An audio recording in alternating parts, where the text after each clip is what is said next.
شیخ ایاز وہ شاعر ہیں کہ جن کی شاعری میں آپ کو مغربی ادبی اور فکری تحریک کے اثرات ملیں گے، آپ کو ہندوستان کی جو ویدانت سے لے کر اور ہندی اور سنسکرت اور دیگر زبانوں کی جو روایات کے اثرات ہیں وہ ملیں گے، آپ کو فارسی زبان کے اثرات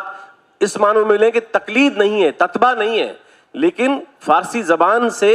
جو کلاسیکل تصوف کی روایات ہیں ان کو شیخ ایاز نے اپنے دور کے افکار کے ساتھ جوڑ کر ایک نئے افکار کی تشکیل کی۔ تو میں سمجھتا ہوں کہ 20ویں صدی کے حوالے سے سندھ کا سماج، چاہے اس کی آپ افکار کی شکل لیں گے، ادب کی صورت لیں گے، آپ شاعری کی صورتحال لیں گے، سیاسی تحریک دیکھیں گے، تو یہ جو جدید اور نئے سماج کی تشکیل ہے، میں سمجھتا ہوں کہ ان کے بانیوں میں ایک بڑا نام شیخ ایاز کا ہے، اور شیخ ایاز ہی تھے جنہوں نے سندھی ادب کو بین الاقوامی ادب سے متعارف کروایا، بین الاقوامی ادب سے جوڑا شیخ ایاز نے۔ شیخ ایاز کے آنے کے بعد سندھی ادب میں عالمی ادب کوئی اجنبی موضوع نہیں رہا۔ میں سمجھتا ہوں جتنے بین الاقوامی بڑے شعراء کو، ادیبوں کو سندھی ادب میں شیخ ایاز نے متعارف کروایا، اس کی مثال برِ صغیر میں نہیں ملتی کہ کوئی ایک ادیب، ایک شاعر اپنے ادبی تخلیقات کے اندر پوری عالمی جو انسانی ادبی تاریخ ہے، اس کے بڑے بڑے شعراء، اس کے بڑے بڑے ادیب، تو اسی لیے ہم سمجھتے ہیں کہ میں اس بات ختم کر رہا ہوں کہ شیخ ایاز 20ویں صدی کا صرف ایک فرد نہیں ہے، وہ جدید سندھ کے بانیوں میں ایک بہت بڑی ہمارے آئیکن ہیں، تخلیقار ہیں، اور وہ ایک پورے نئے عہد کا نام ہے۔ سورت میں شاہ لطیف کا جو مین کردار ہے وہ ہے رائے ڈیاچ، جو سر پہ اپنا سر دے دیتا ہے، اور شاہ لطیف کی پوری اس سورت میں ایک پیغام ہے کہ قربانی دے دو، خود کو قربان کرو۔ شیخ ایاز اسی سر کو دوسرے طریقے سے انٹرپریٹ کیا ہے، اور شیخ ایاز نے بیجل کو اپنا ہیرو بنایا ہے، اور شاہ لطیف کو ایڈریس کر کے، مخاطب کر کے کہتا ہے کہ ڈیم ایہو تمبورو موکھے کیسی سمندیں شاہ،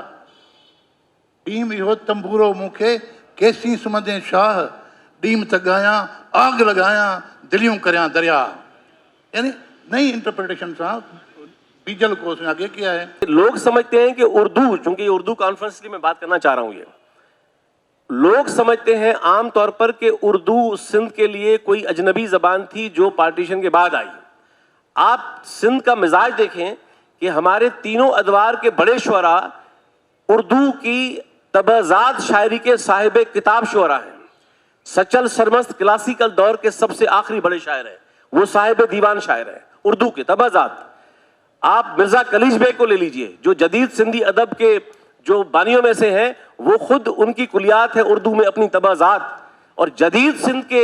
جو ایک پورا شاعری کا دور ہے جس کے شیخ ایاز سب سے بڑے نقیب تھے اور ہیں، وہ خود اردو کے شاعر طبعزات۔ تو ایاز کا یہ بہت کمال تھا کہ انہوں نے ایک جہاں سندھی زبان کے شاعر ہیں اور سندھی زبان کو انہوں نے ایک پورا ایک وسعت بخشی افکار اور تخلیقات کی، تو وہاں انہوں نے اردو کو بھی اس روایت کے طور پہ اون کیا ہے، اور تو میں سمجھتا ہوں کہ یہ تمام پہلو ہے جس پر نوجوان نسل کے نقادوں کو اور تحقیق کرنے والوں کو کام کرنا چاہیے۔ Thank you. میں جو بات نہیں کر سکتی تھی خود اپنے مؤثر لفظوں میں، مجھے زبان وہ ایاز نے دے دی۔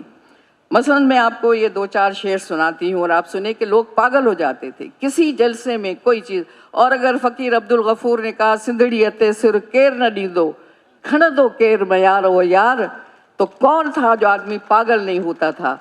اور اس میں جو دوسری چیز سمجھنے والی ہے کہ اس کی زبان جو تھی وہ بالکل ٹھیٹھ نج سندھی، اس کے جو لفظ ہوتے تھے وہ میں بھی سمجھ سکتی تھی، ایک گاؤں کا فرد بھی سمجھ سکتا تھا اس کو۔ جیسے آج یہ کہا آپ نے کہ شاہ لطیف کی زبان کو سمجھنا ہمارے لیے بھی مشکل ہے کیونکہ وہ زبان اس زمانے کی زبان تھی، لیکن شیخ ایاز نے جو زبان استعمال کی وہ ایک دیہات کا بندہ بھی سمجھ رہا تھا، وہ شہر کا بھی بندہ سمجھ رہا تھا، پڑھا لکھا بھی سمجھ رہا تھا، گھر میں بیٹھی ہوئی عورت بھی سمجھ رہی تھی۔